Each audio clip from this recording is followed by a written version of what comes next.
A new book purports to tell the true story of the violent life and violent death of one of the country's most notorious mobsters. Entertainment Tonight has the story for this third weekend of February 1992.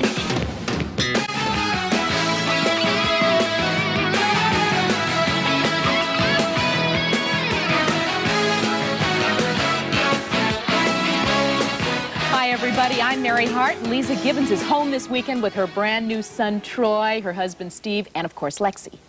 Got both those babies out, finally. Absolutely. And I'm John Tesh. We begin this weekend edition of Entertainment Tonight with a special and exclusive inside look at the real life of a mobster, a subject often brought to the movie screen in fiction. We go inside the pages of Double Cross, the biography of underworld boss Sam Giancana, written by those who knew him well. Blood relatives, his brother Chuck Giancana, and his namesake nephew, Sam Giancana. Would you tell us whether if you have opposition from anybody that you dispose of them by having them stuffed in a trunk? Is that what you do, Mr. Giancana? Decline to answer because I honestly believe my answer might tend to incriminate. In 1961, Attorney General Robert Kennedy made mobster Sam Mooney Giancana the #1 organized crime figure on his most wanted list. Giancana was one of the most ruthless, bloodthirsty mobsters of all time. He ruled Chicago and much of the country with an iron fist. His murderous actions equal anything ever shown in Hollywood movies. He claimed involvement in the deaths of John F. Kennedy and Marilyn Monroe. The book Double Cross, written by his brother and confidant Chuck and his godson Sam, paints him as just as vicious in private life. His nephew Sam experienced his uncle's brutality firsthand at age 5 when he had this meeting with him. He extended his hand, I naturally extended mine to shake his, and he proceeded to squeeze my hand, and I don't mean just firmly. He continued to squeeze it harder and harder, wouldn't stop, and my mother stood next to me, didn't say a word, and I tried as best I could not to whimper or to cry or anything because I knew he was testing me. He was always that kind of person.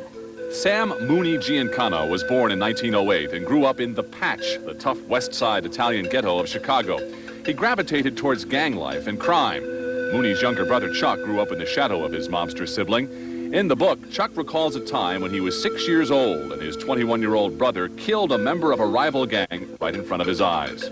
Chuck was playing in the street. A man came up to him who he didn't recognize, and the man asked him, could he play? And he said, well, no, this is a one-person game. And out suddenly, before my father could say anything, he saw his brother step up to the man and shoot him in the head, and the man fell dead right in front of my father, and Mooney disappeared just as quickly. Using guns and knives, Giancana killed his way up the ladder in the service of Al Capone and other mob bosses. J. Robert Nash is a crime historian. My research has shown that he was very adept with the knife, and it was a silent weapon, and he was very adept at it, as opposed to the gun, which would draw attention. Giancana was the #2 man after Tony Accardo in the 1950s. Then he decided he'd like to try life at the top. He went to Accardo's home one night and knocked on the door and thought he heard footsteps coming on the other side of the door and pulled out a .45 and emptied it through the door. Well, a woman could have been there, a child on the other side, but hey, that was his message. Then he left. Accardo lived, but Giancana took over leadership, assuming total control in 1955. If you crossed him, you died. According to the book, William Action Jackson was a gangster suspected of being an FBI informant. He met a gruesome end, hung on a meat hook at Giancana's command. He was taken to a warehouse and really was tortured and beaten for 2 days and eventually died.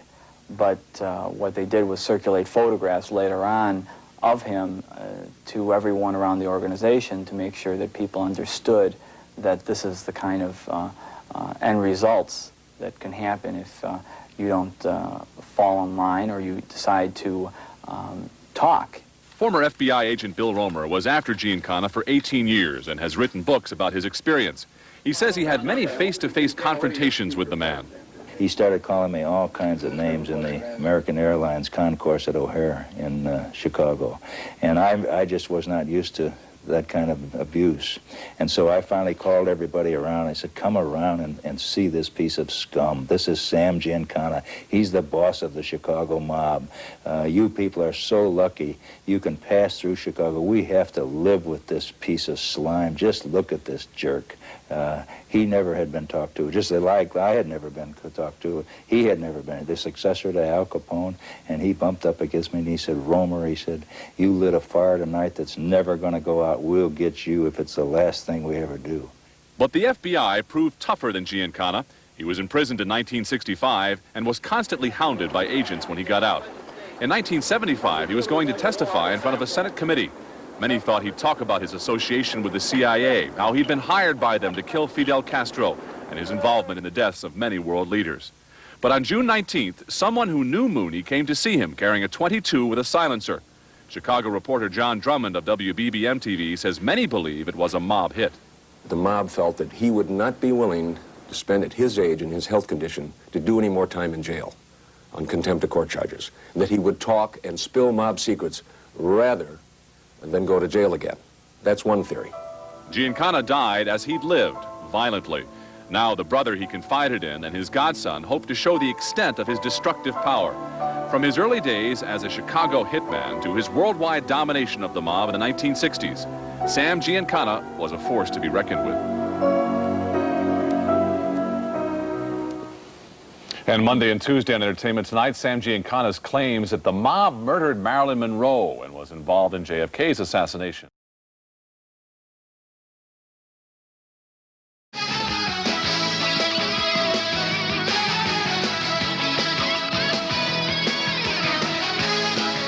Giancana's claims that the mob murdered Marilyn Monroe and was involved in JFK's assassination. Fascinating stuff. The untimely death of actress Marilyn Monroe almost 30 years ago was officially pronounced a probable suicide. But an explosive biography of underworld kingpin Sam Giancana claims the mob boss murdered Monroe at the request of the CIA. Today's Inside Story relates another explosive chapter from the new book, Double Cross. Blonde bombshell Marilyn Monroe's death in 1962 of an overdose of barbiturates was ruled a probable suicide. Now the shocking claim has come out that her death was a mob hit ordered by the CIA. In the book Double Cross, the story of Chicago gangster Sam Mooney Giancana, written by his brother Chuck and godson Sam, Marilyn Monroe is depicted as having scandalous affairs with John and Robert Kennedy and having access to information damaging to the CIA. According to nephew Sam Giancana, the mob and the government both had Monroe under surveillance. Everyone was watching her because she was perhaps a loaded gun waiting to go off. Well, once she decided that she was going to go public, the CIA said, we cannot have her do that. And the CIA then requested that Marilyn Monroe be eliminated. And Sam Giancana accepted the contract to kill Marilyn Monroe. No comment. Giancana's relationship to the CIA goes back to 1960 when they asked him to kill Fidel Castro. According to the book, Giancana had men try to poison Castro, but the Cuban leader had all his food and drink sampled by political prisoners. Even though those attempts were unsuccessful, the book claims the mobster's ties to the CIA continued to grow, and the CIA called him in to kill Monroe. At the same time, Giancana hoped to embarrass Monroe's lover, Bobby Kennedy, the Attorney General, who was hounding Giancana and the mob. Giancana states that he sent his assassins to Monroe's house. They waited until she was alone. They taped her mouth and inserted a doctored Nembutol suppository. The book states the suppository was from the same chemist who'd concocted the poison for the failed Castro attempts. This time, the dose was lethal. A suppository was very fast-acting, like an injection. There was no traces of that sedative suppository. So it was a well-designed method of killing Marilyn Monroe. The book claims that Giancana did get evidence of Bobby Kennedy coming to Monroe's house before the murder, but that the whole conspiracy was covered up by the government so quickly that his scheme to embarrass Kennedy failed. But the Giancanas stand by their story, pointing to a long history of mob and CIA involvement with Monroe. According to the book, Monroe owed her superstar career to the mob, who helped her when she was a rising star. Johnny Roselli saw her, Johnny Roselli being a liaison from Chicago that reported directly to Mooney.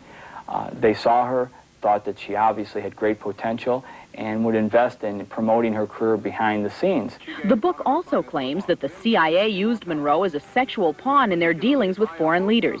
She could be used to compromise world leaders, specifically Sukarno of Indonesia.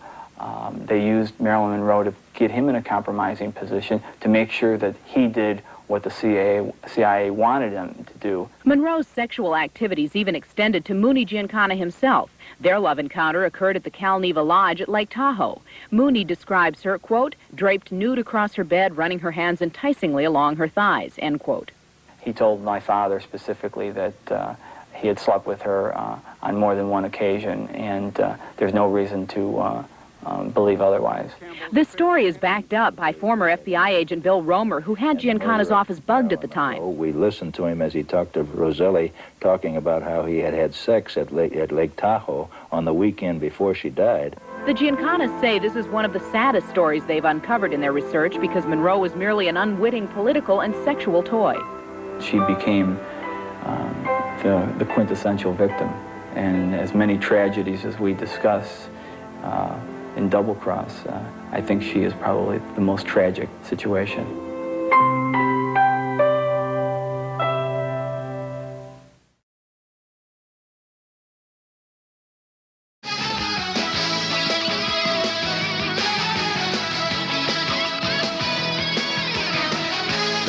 While Double Cross suggests Marilyn Monroe fell victim to the mob, it implicates others in her demise as well.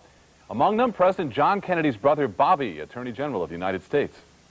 The book claims that Marilyn Monroe was passionately in love with Robert Kennedy and was going to go public with their affair. There's been a lot of speculation that perhaps Bobby Kennedy wanted her killed, or that his hand helped kill her and so forth, but that's not the case.